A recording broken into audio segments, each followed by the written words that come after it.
Alright, we should be live. We are back. We are working on Loot the Pathfinder. Here he is in case you haven't seen him yet or you need a reminder of how he works. So, yesterday we got down to 92 cards, and I went back over all of the attractions and stickers to make sure I didn't need to cut either Mira or the Ambassador. And nope, don't need to cut them yet, and they're each only one card, and there are a bunch of blink effects in the set for the ambassador, and a lot of our land ramp and interaction will trigger Mira, so and we'll in turn let Mira graft the spells onto the attraction, so yeah, we're kind of stuck at 92 cards because nothing left on Loot's list is obviously bad for him or contradictory to what we're trying to do. So, gonna look at it with fresh eyes, go through the entire list again, see if there's anything that stands out to me as not actually good enough or probably can just cut it.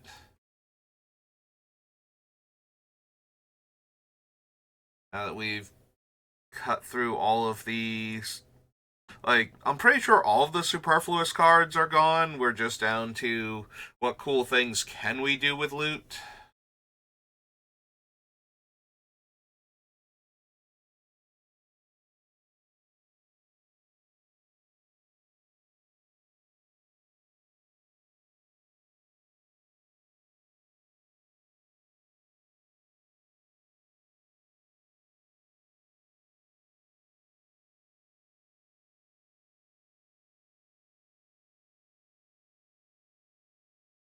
Yeah, I still want Tide Spout.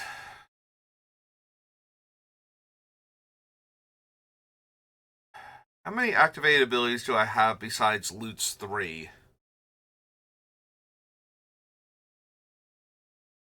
Like, I don't need many, but if it's just Loot, we probably don't need Rings of Bright Earth.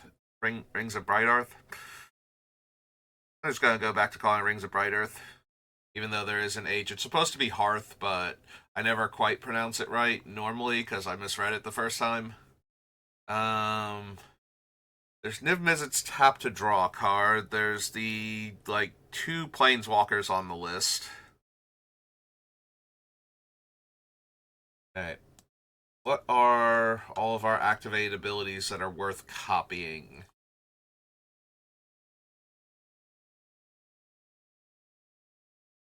No, no. Scroll Rack's not really worth copying because we're just going to be exchanging for the same cluster of cards if we don't crack a fetch land in between them.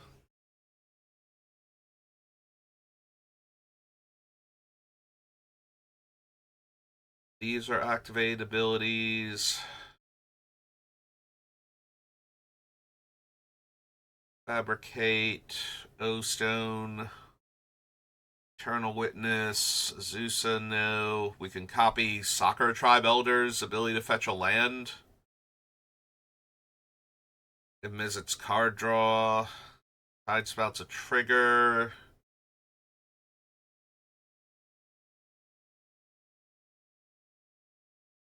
Alright, so paying attention for activated abilities because we might be able to cut the rings. Karn Liberated. Besides Loot, probably the strongest ability we can copy, I think. Technically Deadeye Navigator, but it doesn't do anything if people know what they're doing and we're not going out of our way to get somebody for not knowing the minutia of the rules. So, Rings of Bright Earth are a triggered ability. So, when we activate an ability, we get a trigger from the rings. We have the option to pay. So, if somebody's going to do something to mess with our original thing, we'll know about it ahead of time. Um, And if they don't want us to be able to respond to them doing something, then they just wait until the trigger goes on the stack and resolves and then do their thing. Like, so if we went to copy Loot's ability with the rings, they want to wait until we've decided if we do the thing with that first, and then play, like flash in a Narset with, if we have the cards available for, well, if they have the cards available to flash in a normally sorcery speed spell, and now all of a sudden we don't get any of the draws, and they get to wait until we've decided if we're going to pay for the rings before they have to make that decision. So there's not really anything, any benefit to cards like Deadeye Navigator, where if we, like, we're not going to be able to copy the ability to blink out our guy in response to, like, if they go to Swords our guy and we try to blink it, we would still have to pay the blink. Like, if we don't have the blue mana, we can't copy the blink activated ability in any meaningful way to save our creature a second time if they kill that or the Deadeye Navigator in response. So yeah, it doesn't really, it technically works with Deadeye Navigator, but it doesn't do anything relevant with Deadeye Navigator is the issue. So we don't really count that one.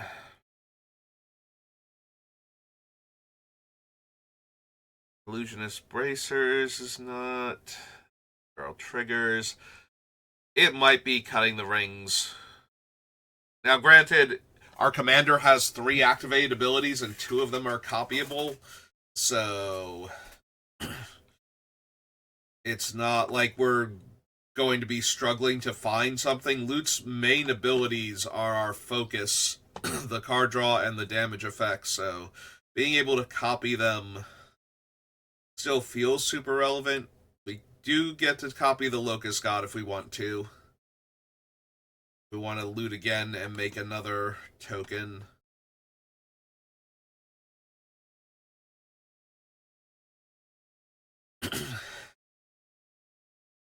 Yeah, that's the problem. The ability that I'm going to copy is going to be Loot's. So I don't think we can actually cut the rings.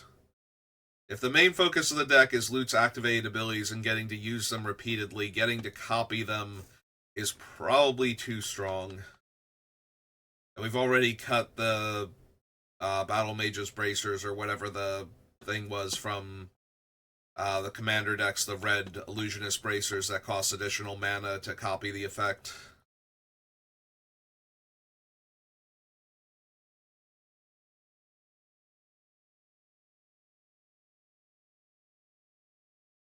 Going to keep Karn, going to keep Oko.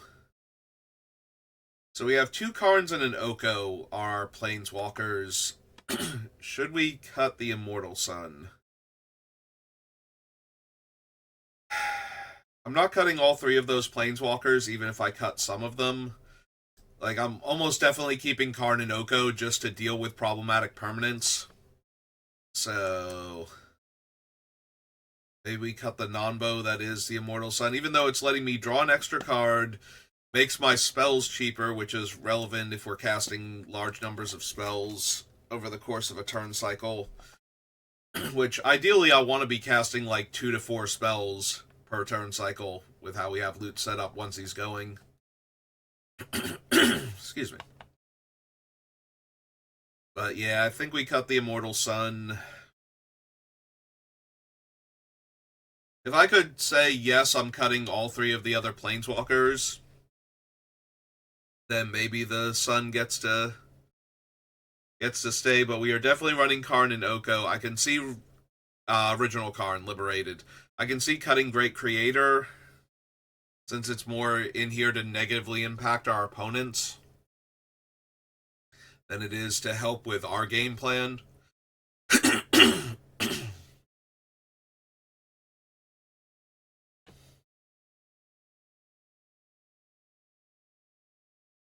I'm wondering if we don't want to get rid of, well, effectively Echoing Equation. That would only leave us with Nanogene Conversion, though, as a way to turn everything into loot. and the Hall of Mirrors, and I kind of like turning everything into loot. I think that's one of the cooler things this deck is capable of. It also does not hurt to to turn all of our creatures into something else sometimes. Like, suddenly having 10 Tidespout Tyrants gets really out of hand if everybody's mana base is suddenly back in their hand. And we have, like, complete board presence and control at that juncture. I'm just gonna cast, like, 2 spells and bounce 10 lands back to opponent's hands. Seems fair, right? True. We also have Teferi. I did forget about him. Do we cut Teferi? Making the tokens into copies of loot, especially if they've gotten a bunch of counters on them, when he is a, like, small double striker, but, suddenly this one that has 5 counters on it is a 7/9 double strike, and that's a bit more relevant than a 2/4 in Commander.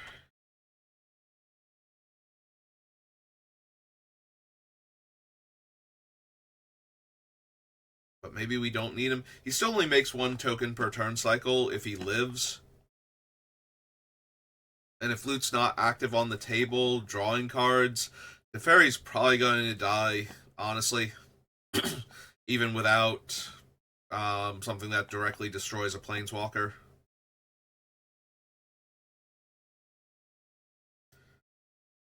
Like, I'm pretty sure anybody that can take Teferi out when they see him and loot interacting is going to kill him real fast. Unlike some of the other planeswalkers where it's like, yeah, you need to get around to killing him, but if if we're activating Karn and pulling apart somebody else, you don't necessarily need to kill Karn quickly, but Teferi seems very dangerous to just leave alive with loot. Like, the ability to go from not being able to do the ultimate to hitting you with the ultimate, possibly in the same turn. Like, everything is fine, Teferi's at 12, and I'm ultimating him. Or worse, 13 plus. eh. At the end of the day, it's 1 or 2 big dumb creatures. It's still not terrible, though. Like, if Teferi just gets to make the second one before he dies, that's not the worst.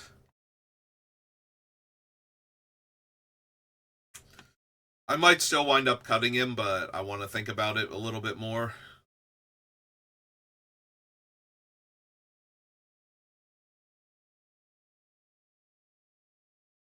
Keep Geralt for right now. Keep the Refueler. That's the problem. We have a lot of cards that are just good in general. I don't deal non-combat damage besides Loot's ability, so I'm gonna cut Niv-Mizzet Visionary and just keep the other 2. Now, granted, they do go infinite with each other, which is the only real temptation for keeping Visionary in, but if I'm going to do that, I should grab the other Niv-Mizzet that we're not running too, and at that point, it feels more like a Niv-Mizzet deck starring loot than anything else.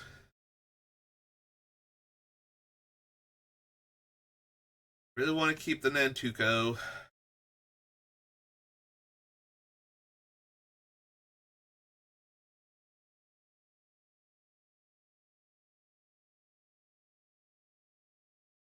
Yeah, kind of want to keep both of them.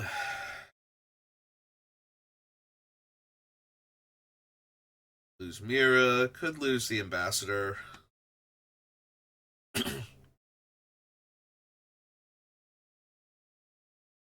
Technically, could lose Max the Daredevil.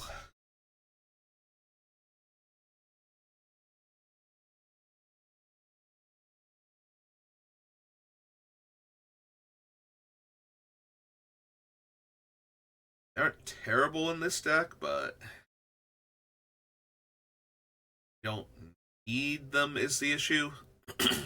And we're getting to the point where we have to cut cards that I don't think we need.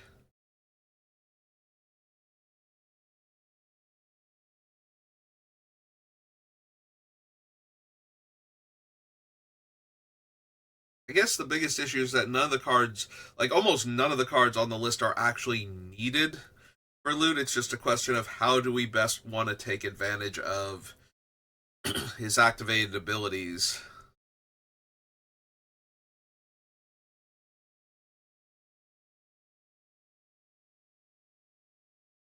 Yeah, we cut Yorith and we cut Vizier of Tumbling Sand, so we can probably cut Max also.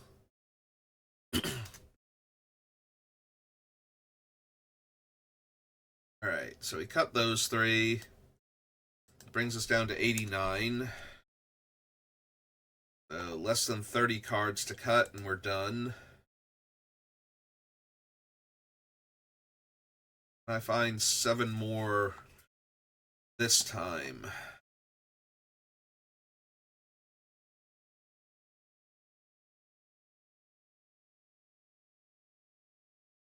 Alright, if we keep Worldly Tutor, can we cut Sylvan Tutor? We do have a bunch of powerful creatures that I would not mind being able to find when we need them, though. Like, we are still a very creature-centric deck. The problem is we can also make good use of the Fabricate and the Solve the Equation and the Mystical Tutor, so we definitely have artifacts that are combo pieces to doing cool things, and we have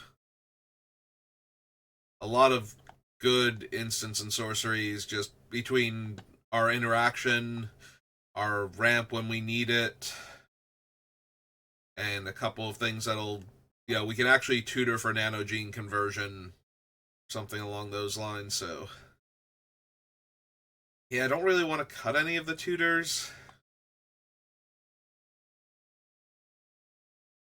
Alright, I'm thinking we lose Karn, Great Creator. We don't need him, and there's no specific strategy that I'm convinced we're going to go up against on a regular basis. I think we can lose him. We have Deflecting SWAT, Fierce Guardianship, and Heroic Intervention, so I'm going to cut the Lazatep Plating, even though I do like the card. I think we have enough variance on it. We don't need it also, and I think it's one of the weaker ones out of the group. So, looking for excuses to cut things.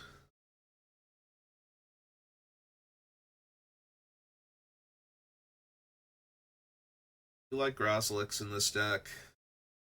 You like the offer you can't refuse.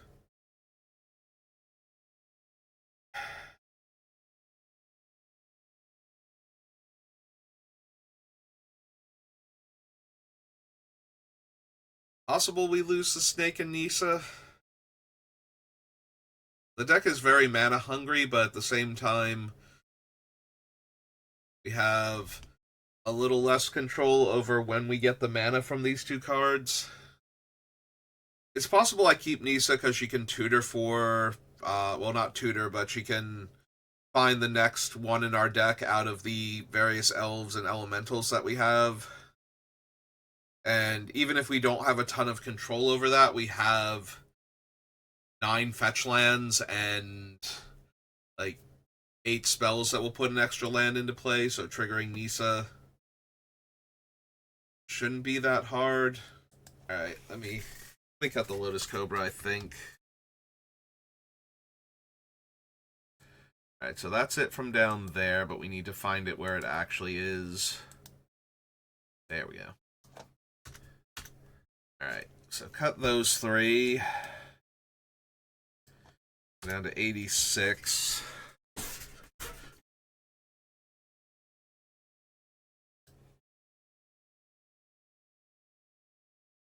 Alright, down to the bottom, work my way up. Yeah, it's still possible I cut Sultina.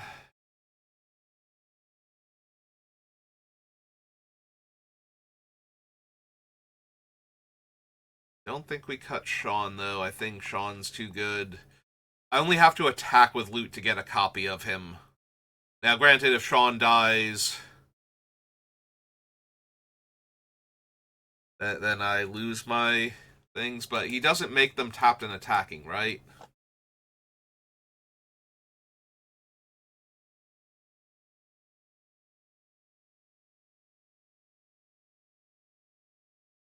Yeah, so he would just put a copy of loot directly into play that I could then use. Alright. So yeah, we don't want to cut Sean.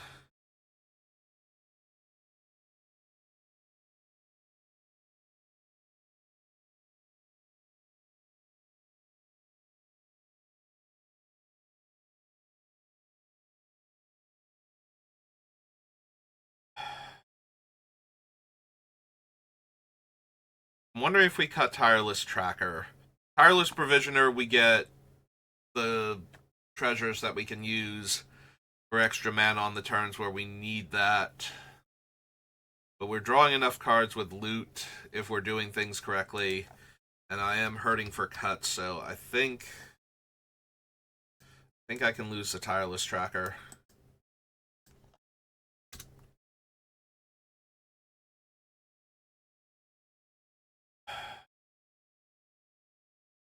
Honestly, Raminap Excavator should just be Crucible of Worlds if I can't find more cuts for it. Alright, let's go back down kind of where we were and keep scrolling up. Yeah, it just helps to look at it from a different angle, see the cards in a different order.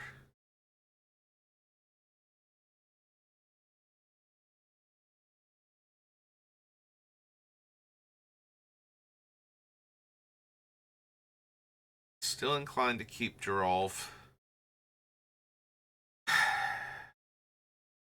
I'm planning on generating a ton of mana, but is Doppelgang just a fun card that's not necessarily strong in this deck?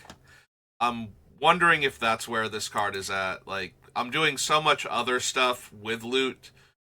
This doesn't really help with that until I'm making non-legendary copies of loot anyway. And if I'm doing that, then I probably have other things to spend my mana on besides Doppelgang. Yeah, I can talk myself into cutting that one.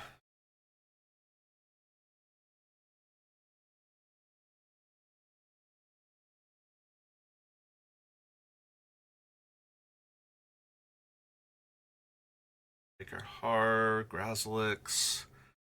Still want Solve the Equation. Still want the Pugilist. Well, I want the Echoing Equation more than anything else. Pugilist himself is just terrible in the deck. Like, he does not do anything relevant. I'm sure there'll be a time or two where I randomly cast an 8/8 Trampler, just because. But I have to believe that 99.9% of the time I'm going to want to cast the Equation instead.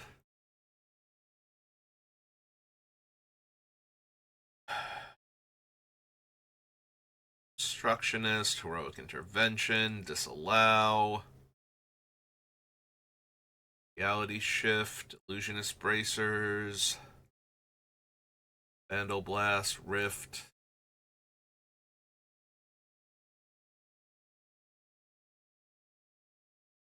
My Navigator, Conjurer's Closet, Blasphemous Act, Avenger,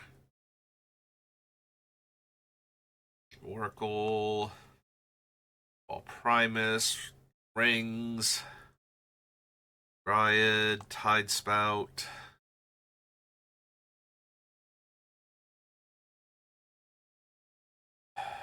Sensei's Top, Sakura Tribe Elder, Susa, Eternal Witness.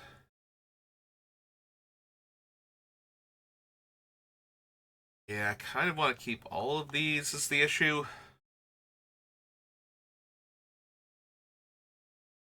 I mean, if I had room, I'd be keeping these ones too, but, you know. It's kind of not where we're at.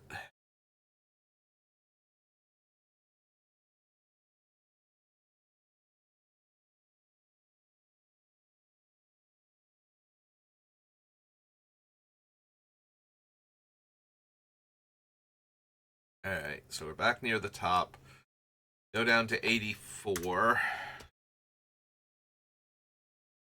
Alright, we're only 25 minutes in and we've already almost cut 10 cards, so make any more serious headway, I'll feel a lot better. Because yesterday I don't feel like I made enough headway in the hour that we had to work with, so.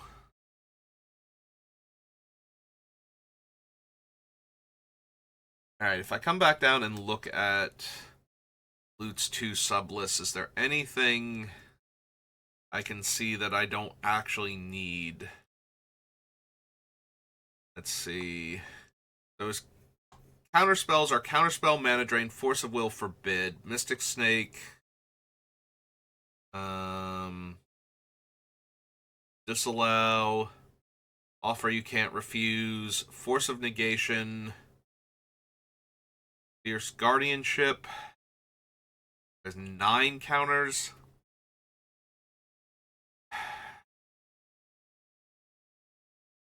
I'm debating if I want to lose original counterspell and keep Forbid, just because of all the card draw Loot has access to, and I think that's okay. I think I can live with 1 less counterspell. Especially if I have cards like Forbid, where I just have access to more counters.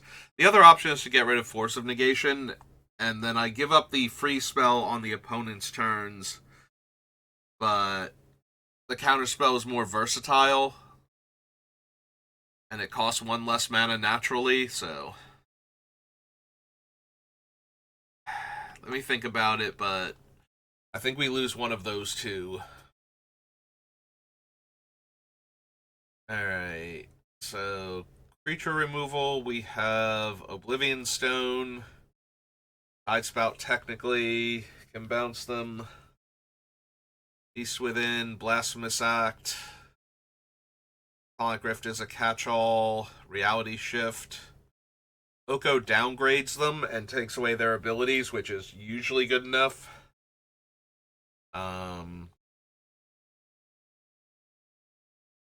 Song of the Dryads. Yeah, so we have 7 proper and the 2 bounce ones. I'm counting Oko as a proper one, even though he doesn't get rid of the creature. Just severely downgrades it. I think we're just barely there on that. Artifacts and enchantments. We have O-Stone. We have the 2 half cards again in Tidespout and Hullbreaker. Woodfall Primus, yes. Beast Within, Karn Liberated, Cyclonic Rift, Vandal Blast, Titan of Industry, Force of Vigor, Song again. Alright, so we got close to 10. Only one of them can only destroy artifacts, and that's the Vandal Blast, but it destroys all of our opponent's artifacts, so I think that's fine. I don't think I need, like a Creeping Corrosion or a Shatterstorm.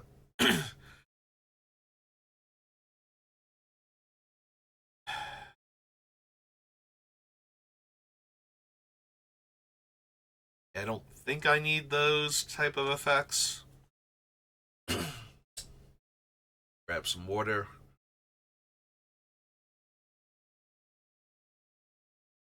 Alright, so I don't feel like I'm over on any particular type of interaction. Which I was kind of hoping that something would stand out as, oh no, I have like 5 things that destroy artifacts and enchantments and I don't need all of them. But no, I kind of want all of them.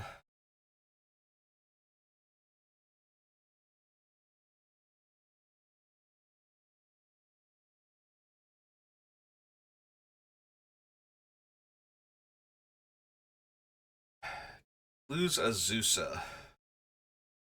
We have extra land drops from Exploration and Oracle of Moldiah still. And we would also be able to put lands in off of Burgeoning. Our opponents play lands. Can I afford to cut Azusa? I could probably afford it, but I really don't want to if I don't have to. Especially, oh right, AC also gives me an extra land drop. I do like all of the other options better than Azusa, so if I'm desperate for cuts, then maybe we can lose Azusa and still have all of the other ones that give me extra land drops that are either cheaper, better when they're in play, or less vulnerable because they're not creatures.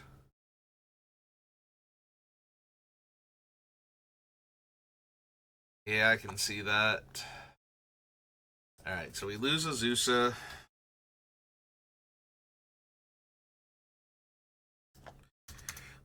We lose original counterspell.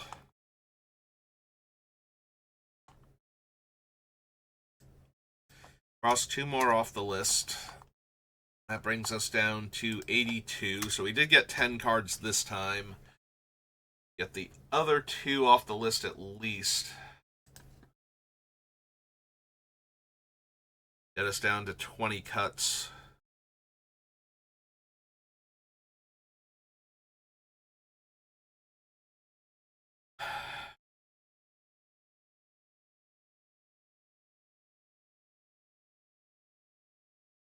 Do I still want Abundance? I'm pretty sure we're going to run into things like Narset, things like Smothering Tithe with this deck. I kind of want to keep the Abundance. I think it's a really strong way to circumvent cards like that. Let's keep doing our thing. So, whereas some cards, like the Karn Great Creator, I cut him because he's just generically good against opponents with lots of activated abilities on their artifacts or an artifact heavy mana base or treasure theme, all of that. This one is actually good against the decks I expect will be good against our deck. So, kind of want to keep it for that reason. Think that's reasonable.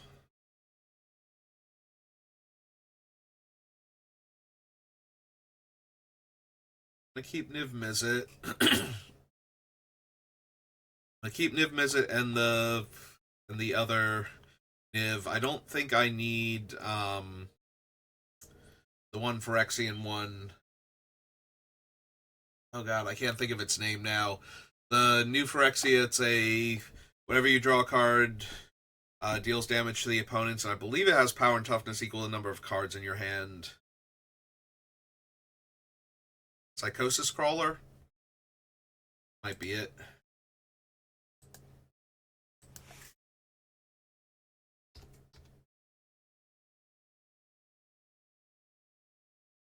There it is. Yep, power and toughness equal to the number of cards in your hand. I don't think we need this one also. It is each opponent loses a life, so that's a tiny bit more tempting. Is that better than one of the Nivs, though? Like, maybe the problem is that's still a lateral move. Like, I'm taking a card out and adding a card in, so let's keep taking cards out first, and then we'll figure out if I want to swap up cards. Like, same thing that I'm doing with the Raminap, where if we can get down to 59 spells, I can add in a Crucible, but otherwise the Raminap should be Crucible instead.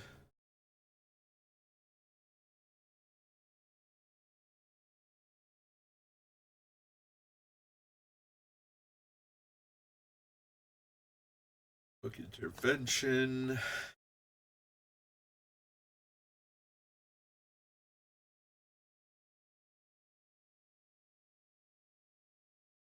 Yeah, I'm starting to think I want to cut. Well, I've been thinking I wanted to cut the one Jumpstart creature, but the more I think about, the more I think I do want to drop Saltina. We're not going to have, or Sutina rather, we're not going to have enough basic lands. What was the count at? 7? Because I am wondering if I want to get a scavenging ground in here to back up scavenging ooze, especially if I'm definitely going to run Crucible, and if we can get Ramunap in, then that's 2 ways to bring it back to keep exiling graveyards. Yeah, I think we can lose or Sutina. Keep wanting to put an L in her name for some reason. Too close to Sultai, maybe? Alright, 81 cards. Still got a little over 20 minutes, I feel like. I mean, maybe not. Maybe we get to 50 minutes and it's just like, no, I finally slowed down, but we're making good progress. That's the important thing.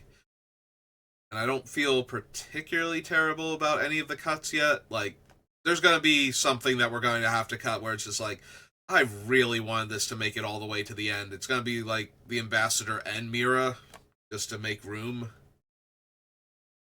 Like, they're doing fun and silly things. And despite the fact that they are both random, I think they're both potentially strong enough.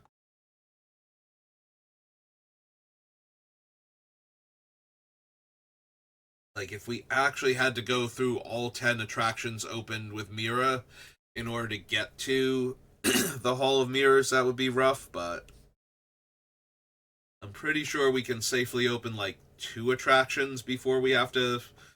Like, realistically, we could definitely get 1 and probably get in 2 before we have to get her back after she dies, because somebody doesn't like the fact that we're getting all this extra value, potentially. I'm actually more worried about the attractions exploding before we get to do anything cool with them.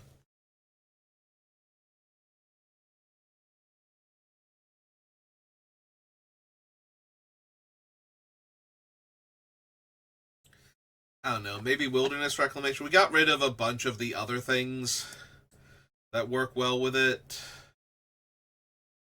I do still have a few cards that make it fine, but for the most part,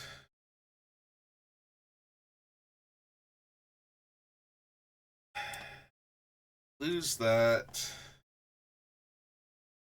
Don't know that we lose Seedborn Muse yet, but maybe. I think we can lose the Wilderness Reclamation. I think that brings us down to 80.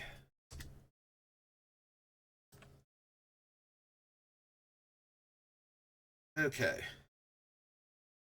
We did get down to 80, and like I said before, I think I'm okay with all the cuts that we're making. I don't think we're losing anything so important. Do I want to lose Seedborn Muse now? Untapping during each player's untap step is a lot bigger than untapping during my end step.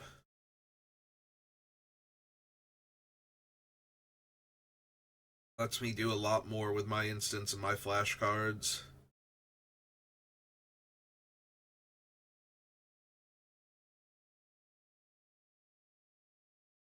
Biggest problem with this is that I don't have a ton of instants in the deck or flash spells, so without Leyline of Anticipation in play, and I need to make cuts if I want the other 2 Leyline variants in, like allowing me to cast spells at instant speed, not, you know, other blue Leylines. But yeah, if I wanted to get the Barracuda and Vedalken Orrery in here, I need to make even more cuts.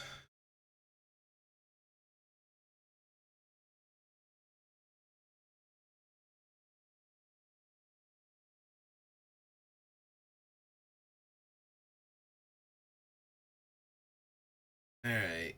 Well, staring at the list has been helpful so far, so I feel like I'm just staring at the list to kill time until we can end the stream. I keep doing that.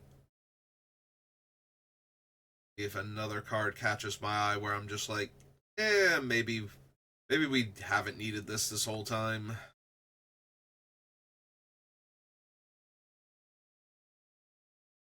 You really want to keep the obstructionist to break up certain combos and whatnot. I really, really do not care for Thassa's Oracle in Commander. Out of all of the oops, I just won the game cards, I don't know. I've had plenty of two card combinations that will just win you the game on the spot, where the opponent just needs any kind of interaction, and it's fine. With Thassa's Oracle, you need counter spells, or you need to counter the triggered ability because the way the deck works, it will just have 0 cards in it when it's trying to go off, and killing the Oracle does actual nothing to stop it. So it dramatically limits the amount of interaction with the 2-card combo it's winning with. I think that's why it always feels bad. Like, if you get your deck down to 0 cards with the intention of winning with Lab Maniac or Jace or something, and then somebody kills it before you go to your draw step, then it feels like at least creature interaction mattered with those. But yeah, Thassa's Oracle not caring about creature interaction at all is the thing I think pushes it over the top for me. And don't get me wrong, I don't mind 2-card oops, I won combos, especially if you're not normally tutoring for them. Like, if it's just something that you have in your deck, so that way when you're down to like a handful of life and almost no board presence and you're just barely clinging on, there is something you can draw that would let you still win the game. Like, I don't mind those so much. And I have definitely put effects like that in my deck, even when I'm not trying to necessarily combo kill people. But at the same time, I like them to be things that players can actually interact with.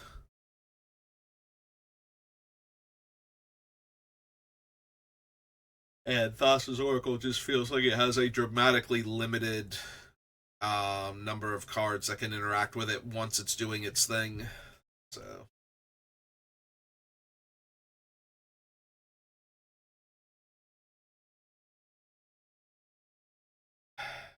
do we actually need the Elvish Refueler?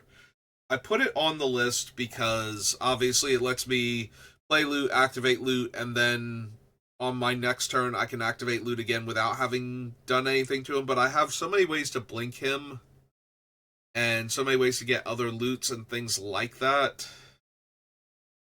Yeah, maybe we don't actually need the refueler, despite the fact that it technically works very well with what loot is all about.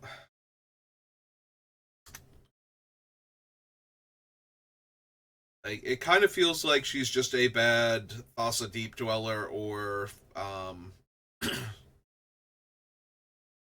Conjurer's Closet or something, because she's giving me another activation of Loot's ability, but she's not also untapping him and refreshing his other 2 abilities. Whereas if I blink Loot, then he comes back untapped. He has the first ability that we used already, and the other 2 abilities available to him also, if we want it. So, yeah, I think I can cut Elvish Refueler and be okay.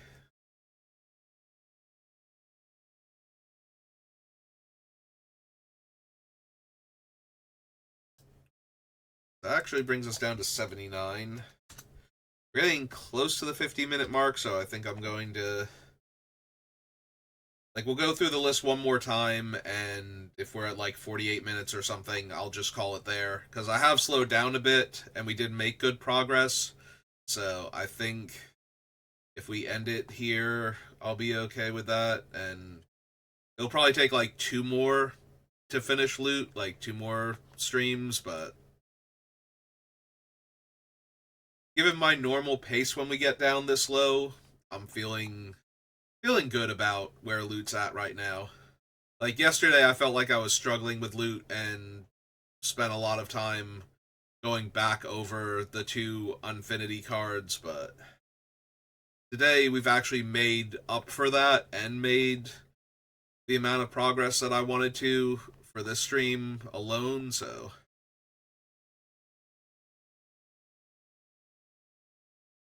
I think I can just be comfortable with where we're at with loot.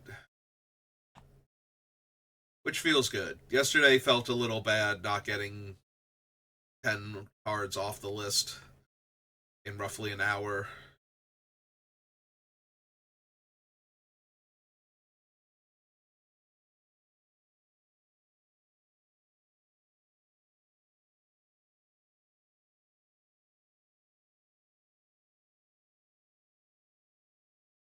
Yep, keeping all of these. Stood out yet. Things that are kind of trying to stand out are ones that I've been like, yeah, maybe I'll cut that, and then decided against it, so see if they can hang on to their spots, but we might have to cut things like Teferi just because I don't have anything else to cut.